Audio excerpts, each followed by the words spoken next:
안녕하세요. 입니다. 오늘은 연애기술책 3번째 읽을 차례예요. 제가 읽으려고 마음을 딱 먹고 앉았는데 밖에서 지금 공사를 하는 것 같습니다. 하지만 저는 굴하지 않고 잘 읽겠습니다. 오늘은 파트 10 차례고요. 바람에 대해 나눠야 할 이야기. 제가 개인적으로 가장 싫어하는 거짓말하는 사람인데 2015년도 어떤 설문조사 기관에서 조사한 바에 의하면 기혼 성인의 24%가 배우자 외의 대상과 성관계를 가진 경험이 있다고 응답했다.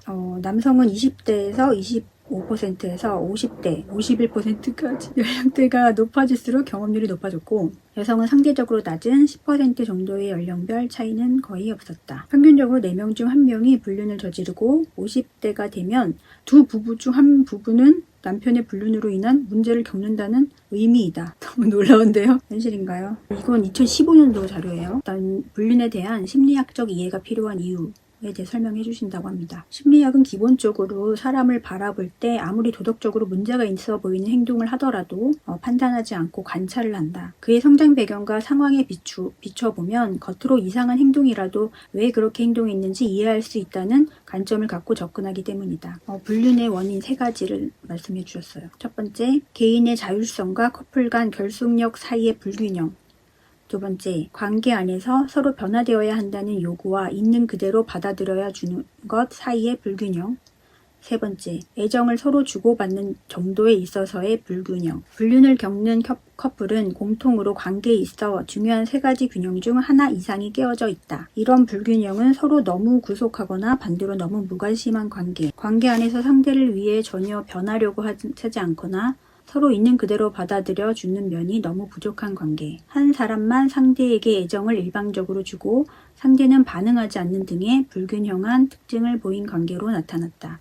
부부간에 불륜의 문제가 발생할 가능성이 적은 커플의 경우 서로 자율성을 존중하면서도 커플로서 관계가 굳건하고 주기적으로 상대를 위해 자기를 변화시키고 변화될 수 있는 면은 있는 그대로 받아들여주고 애정을 서로 주고받는 등 관계의 균형을 잘 유지하는 부부 간에는 불륜의 문제가 발생할 가능성이 적었다고 합니다. 생각이나 이런 걸 고집하지 않고 변화하려고 노력하는 자세에서 서로 맞춰가려고 했던 게 좋은 방향으로. 네.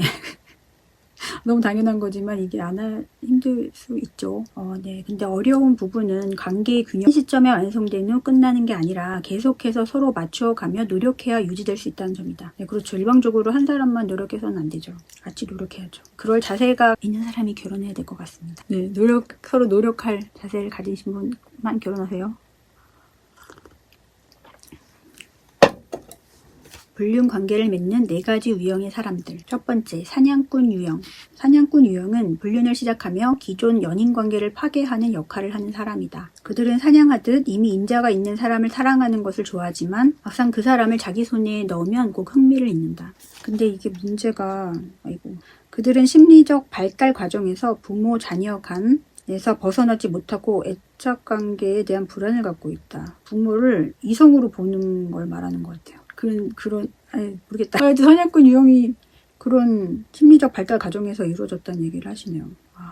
두 번째, 전략가 유형. 불륜을 저지르는 사람 중 전략가 유형은 다소 의식적으로 자신의 목표를 추구하는 타입으로 기존 관계를 파탄으로 이르게 한다는 점에서 가장 위험한 유형이다. 전략가 유형은 인자가 있는 사람에게 은밀하게 다가가 처음에는 작은 것에도 만족해하지만 갈수록 점점 더 많은 것을 요구하며 상대를 온전히 자기 사람으로 만들려고 한다. 이런 사람이랑 만나게 된다면 잠깐의 충동으로 시작된 불륜 관계일지라도 불륜 상대가 전략가 유형이라면 원래 있던 부부 관계도 파탄으로 이어질 가능성이 크다. 세 번째, 희생자 유형. 희생자 유형은 사냥꾼이나 전략가와는 다른 동기로 불륜 관계를 시작한다. 그들의 동기는 어떤 것도 막을 수 없는 맹목적 사랑이다. 희생자 유형은 이미 인자가 있지만 자신이 사랑할 수밖에 없는 상대의 사랑을 얻기 위해서 역사적인 노력을 기울이며 그 과정에서 자신의 체면을 구기는 굴욕적인 일도 마다하지 않는다. 희생자 유형이 맺는 불륜의 관계의 결말은 그리 좋지 않은 경우가 많다. 네 번째, 우유부단한 유형. 우유부단한 유형은 불륜을 먼저 시작하기보다는 다가오는 사람이 있을 때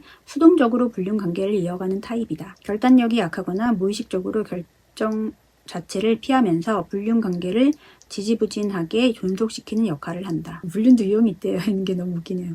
이런 유형은 삶에 있어서 욕심과 미련이 많아서 결혼관계와 불륜 두 관계를 저울질하며 어느 것 하나 놓지 못하고 불륜 관계를 시작한다. 이거 궁금하다. 불륜으로 결혼까지 한 관계는 행복할까? 불륜이 결혼까지 가는 경우는 매우 드물다. 이 드문 확률로 부부가 된 커플들의 절반 정도는 다시 이혼으로 관계를 끝맺게 된다. 이 관계에서도 자신이 저지른 것과 같은 배신을 당할지 모른다는 불안과 의심이 관계를 망친다. 심리학자들은 불륜을 일종의 삼각관계라고 말한다. 불륜과 같은 삼각관계가 인생사에서 지속되는 이유는 그 관계를 통해서 우리에게 충족되는 무의식적, 의식적 바람이 있기 때문이다. 바람 예방주사라고 하면서 커플이 함께 이야기해보면 좋은 11가지 질문이라고 하면서 서로 이야기해볼 수 있는 주제에 대해서 얘기해 주셨어요. 네, 읽어보시면 좋을 것 같네요. 결혼의 의미. 바로 저자분은 결혼을 하고 바로 남편하고 떨어져 사셨대요. 일 때문에. 그래서 결혼식을 올리고도 헤어져 사는 거에 대한 슬픔에 눈물이 멈추는 날이 없었대요. 그 덕분에 이것저것 요구하고 따지는 것 없이 서로 옆에 있어 주는 것만으로도 감사할 수 있게 되었다고 합니다. 법이 규정하는 결혼의 5대 법적으로는 부부는 한 공간에 함께 살아야 하고 서로를 경제적으로 부양해야 하며 일상생활을 영위하고 자녀가 생긴다면 양육을 서로 도와야 할 의무가 있다는 의미이다. 우리나라 법은 부부를 평생 지속되는 생활 공동체이자 경제 공동체로 규정하고 있다. 민법 840조는 이혼에 이를 수 있는 아래 6가지 사유를 제시한다. 첫 번째, 배우자의 부정한 행위가 있었을 때. 두 번째, 배우자가 악의로 다른 일방을 유기한 때. 상대를 돌보거나 지원하지 않을 때를 말하네요. 세 번째, 배우자 또는 그 직계존속으로부터 심히 부당한 대우를 받았을 때. 예를 들어서 시부모나 처가 부모님으로부터 심한 대접을 받았을 때를 말한다고 합니다. 네 번째, 자기의 직계존속이 배우자로부터 심히 부당한 대우를 받았을 때. 남편이나 아내가 서로 부모님을 심하게 대했을 때네요. 그리고 다섯 번째, 배우자의 생사가 3년 이상 불명하지 아니한 때. 갑자기 배우자가 떠났거나 실종되었을 때. 여섯 번째, 기타 혼인을 계속하기 어려운 중대한 사유가 있을 때. 결혼 제도가 맞지 않는 사람을 정의하셨는데요. 본인이 이제 상습적으로 양다리, 문어다리 계속해서 바뀌는 연애 상대에 대한 경험이 있었다면 자신은 있는 그대로 인정할 필요가 있고 일상의 자잘한 구속이나 서로 맞춰가는 과정에서 자신의 변화되어야 하는 부분을 참을 수 없는 사람은 결혼 제도가 맞지 않는 사람이라고 하십니다. 이전에 존재하는 것들. 무의식이 연애에 미치는 영향. 심리학에서 말하는 무의식은 두 가지로 나눠 얘기할 수 있다. 첫 번째는 프로이드가 말하는 억압된 욕망으로서의 무의식이다. 그는 다음에 나오는 그림과 같이 우리의 마음을 의식과 무의식 그 사이의 관계로 나누고 마음의 구조를 바다 위에 떠있는 빙산에 비유했다. 둘째, 무의식적 영역들은 어떤 사고나 행동의 기반이 되는 가정들인 경우가 많아서 그것이 흔들리면 영향을 받는 영역이 광범위해지기 때문에 감당하기가 어렵다고 느끼게 된다. 예를 들어 남자와 여자의 역할에 대한 고정관념의 경우 나는 남녀의 역할이 고정된 것이 아니라 개인 성향에 따라 더 잘하는 일이 있을 수 있고 성향을 따라 상황에 따라서 필요하다면 커플 둘 중 둘 다 할 수 있다고 생각한다. 셋째, 무의식적으로 가진 관념의 경우 무엇이 옳고 그르다는 절대적인 기준이 없는 경우가 많다. 커플 간 정치적 성향이 서로 다른 경우 그것은 정해진 사안의 해결책을 구하는 데 있어서 중요하게 여겨지는 자유와 정의의 가치 중에 어느 쪽에 좀 더 비중을 싣는가일 뿐이다. 지금 커플 관계에서 사소하지만 계속 나를 거슬리게 하는 것이 있는지 생각해보자. 그 부분이 전혀 없는 관계는 세상에 없지만 정도의 차이는 있는 법이다. 서로의 차이가 바꿀 수 없는 지점인지 바뀔 수 있는 지점인지에 대해서 알아가는 과정도 중요하다. 이에 대해 서로 충분히 의식화하려는 노력이 필요하다. 그러나 그 지점이 바꿀 수 없는 뿌리 깊은 무의식에서 나온다는 것을 서로 느꼈다면 의미 없는 싸움을 반복하지 않기를 바란다. 헤어질 수 없는 사람이 있어. 사랑은 식어가는 게 아니고 익어가는 것이다. 귀여워. 저자가 남편분을 처음 만났던 스토리를 내주게 해주셨는데 이제 미국에서 대학원, 미국 아닌가? 캐나다인가?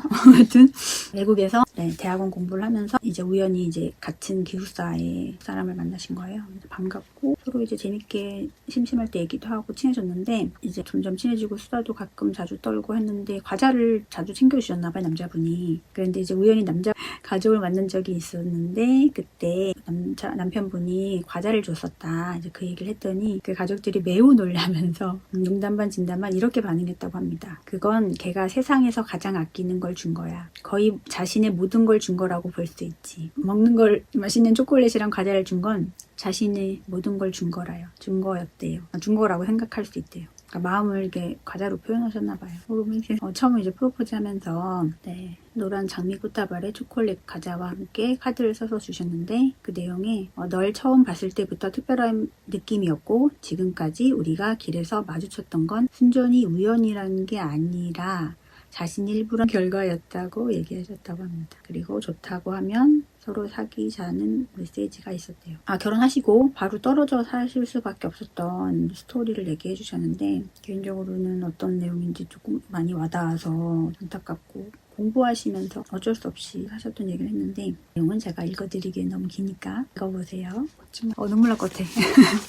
아무튼 감동적인 말인데 읽어줄게요. 내가 정리한 사랑은 그랬다.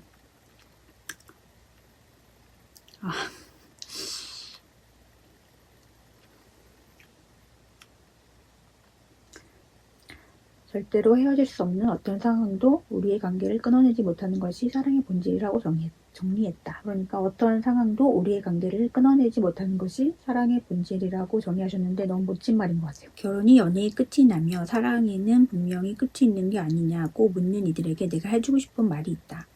애정 어린 오랜 관계에서의 사랑은 식어가는 것이 아니라 익어가는 것이다. 아이러니하게도 극렬하게 만나고 싶은 게 사랑이라기보다는 도저히 헤어질 수 없는 게 사랑이다. 너무 멋진 정의인 것 같아요. 헤어질 수 없는 게 사랑이다. 그러면서 계속 행복할 수 있을까요? 감정에 대한 심리학 연구에 따르면 인간은 같은 관계에서 계속해서 같은 수준의 행복을 느낄 수 있도록 설계되지 않았다. 누구와 연애하든지 연애 중 느끼는 열정이나 황홀한 행복은 차차 사라진다.